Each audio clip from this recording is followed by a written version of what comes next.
Hi YouTube, hi YouTube. Шинэ бичлэгтээ тавтаа морил гэдэг юм гоё vibeтай эхлүүлмээр байна л да. Гэхдээ ерөөсөө тэгж чадахгүй нь.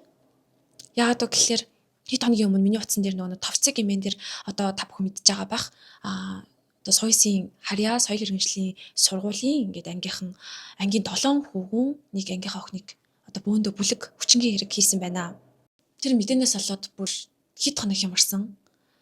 Яагаад вэ гэхээр ингээд нийгмийн халамжаар сураад явж хахад бол бид нар нэг хичээлүүд ингэж тусдаа үздэг байхгүй орон гэргүй хүмүүс тэгээд ахмад тастан тэгээд хүүхдийн хүчирхийлэл энэ төр гэх бүр яг ингээд нэг юм нийгмийн тулгуур одоо ойлголтуудаас авахлаад айгүй том хүн түн сэдвүүд төр бид нар ингэж ажилдаг.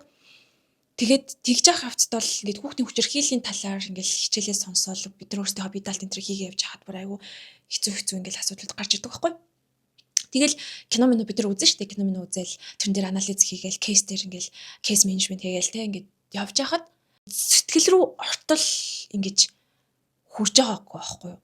Гэтэ ер нь нийгмийн халамжийн ажилтан гэдэг бол ингээл хүний нэг юм өрөвдөөл инрээл ингээл хэцүү байна надад ийм байгаа байхгүй юу гэд ярингууд л өө яна тийм үү тэгсэн юм уу гэл адилхан ойлгохт нь үйлэл ингээд ээж болохгүй аль болох ингээд тэр хүнд тусламж хэрэгтэй байгаа учраас ингээд арай зөвөр ингэж ямиг бодох хэрэгтэй гэдэг тэгж ингээд залгасан байхгүй юу.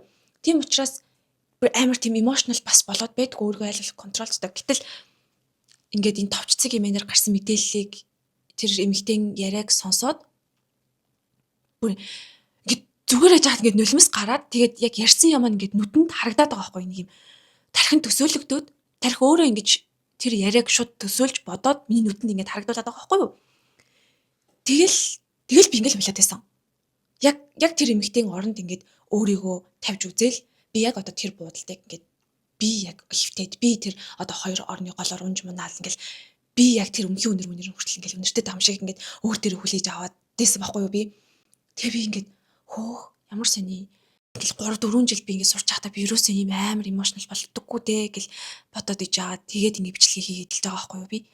Тэр эмэгтэйн одоо мэдэрч байгаа зүйл за тэгээд тийм зүйлийг дараачийн хүүхдүүд дараачийн оюутнууд ийм зүйлийг ер нь мэдрэх хэрэгтэй юм уу? Энэ ингээд уламжлагтаад яваад байх хэрэгтэй юм уу? Тэ? Тэг яг эндээс ингээд харахад суйстай амар их юм дээрлэлт байна гэдэг байгаа байхгүй юу? Тэгээд би сая хайж үзлээ л тэ. Суйс гэж бичсэн штэ. Суйс гэж бичгээр соёл урлагийн их сургуультай холбоотой ингээд ерөнхийдөө хүмүүсийн яриа, влог, энэ оюутнуудын влог гарч байна.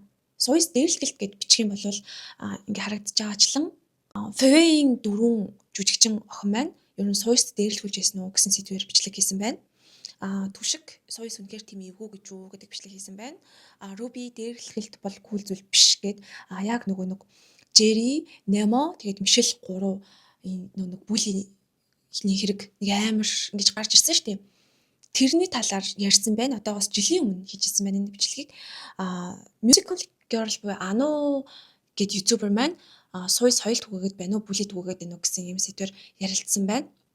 Энэ дээр яг юу гэж харагдаж байна гэхлээрэ их сургуулийн дээрлэлтийг айгүй ховор ярьдаг гэж харагдаж байгаа байхгүй юу. За 10 жилдээ бид нэр хүүхдэд дээрлэхгүй. 10 жилдээ бид нар бие бинийгээ хэрэг ингээд дээрлэгсэн болоод бид нар заавал тэр дорн шийдвэрлээд асуудлаа шийдвэрлээд уучлалт бие бинээсээ гуйж ах хэвээр гэдэг зүйлийг уул нь сурсан байхгүй юу.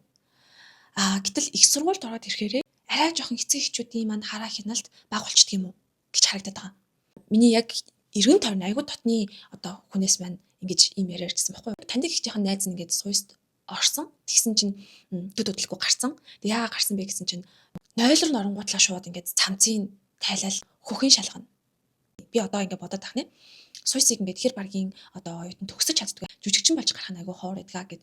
Тэгэхээр яг энэ бол авьяастай бас холбоотой хичээл зүтгэлтэй холбоотой боловч цаагаараа өөрний талаар бодоод үзэхээр хүү эн чинь дээрлэлтийг төвчдөхгүй болохоор ингээд эхний 1-р курстэй бөөнөр орж ирчээд 4-р курсэд төгсөд гарахтаа айгүй цөөх хэдэн төгсөд идэв юм шүү гэдэг нэг юм харталт ч гэх юм уу нэг юм бүлийн хэрэгүүд амар их гараад эхлэхээр шууд би тэгж бодож эхэлж байгаа байхгүй юу.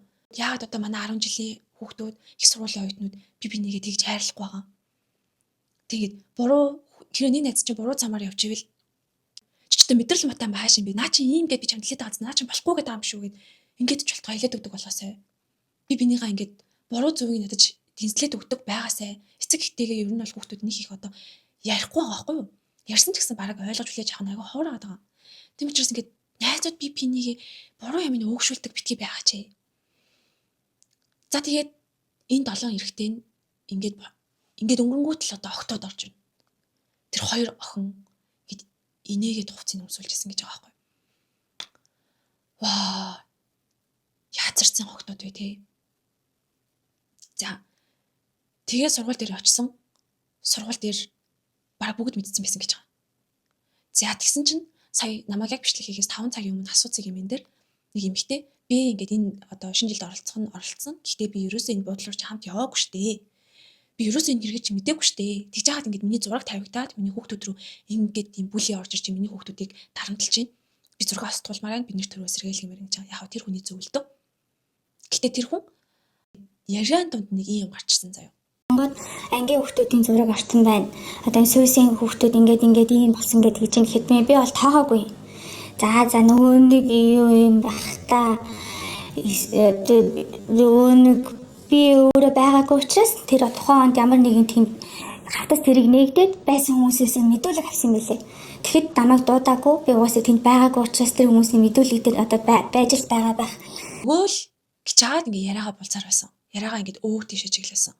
Тэгэхээр нөгөө л дээрлэхэд байдаг асуудал гарч ирсэн болов уу гэж бодсон чинь үгүй хөвчнгийн хэрэг болцсон байлээ гэж яг ингээд ярих гэж байгаа юм шиг надад мэдрэмж төрсэн заяа. Нөгөө л гэд яг нөгөө гэдгээрээ юу хэлэх гэж ирсэн бол гэж дотроо бодоод би ингээд орхисон. Дээрлэхэлт бүлий гэдэг зүйл гэд хүчин болчиход байна штэ. Хүчин болчлоо. Ялангуяа соёл урлагийн их сургууль, соёл иргэншлийн сургууль, соёл түгээх ёстой газар ийм юм болчлоо. Ийм юм болоод идэх юм байна. Тэгэд ийм байх ёстой юм уу? Ийм зүйл уламжлагдах ёстой юм уу? Дээдлэн доотлоо захирдаг, толгойг нь мэддэг, зааж сурах ёстой нэрийдлэр дарамтлагдаг ийм зүйл байх ёстой юм уу? Тэг яагаад ийм амар зүйл болчиход хахад Монголд яагаад гэд YouTube-рууд нь ярьдгүй юм бол одоо ингээд Солонгост нэг жүжигчин ингээд дээрлэлтийн хэрэгт орсон болвол стримерүүд, YouTube-рууд бүгд ингээд орж ирдэг заяа.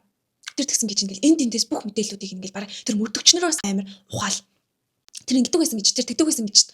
Хөөе бид нар бөөндөө ингэж сэргийлэх хэрэгтэй юм шүү. Хөөе энийг чи ингэх хэрэгтэй юм шүү гэл бөөндөө яг ингээд хувь-хувьтай тэр YouTuber, тэр стример, тэр одоо инфлюенсер хитэн дагагчтай байх намаагүй. 1000 дагагчтай, 500 дагагчтайсэн ч хамаагүй ингээд тэр хүмүүстэй хүрэх хэрэгтэй гэдэг ийм хугтгуунаар ингээд хичээгээд явдаг. Гэтэл яг үнэндээ YouTube-с ингээд хайгаад үзэхэд сууйсан дээрлэлт ер нь ингээд их сургуулийн дээрлэлтийн талаар хитгэн YouTube-рууд ярьсан байгаа юу? Драм дээрлэх гардаг тэр амар зүйлүүд манай Монголын нийгэмдэр тэр бүр 19 20 настай оюутнуудын дунд болж ийн гэж бодхолэр бүр амар байгаа байхгүй юу?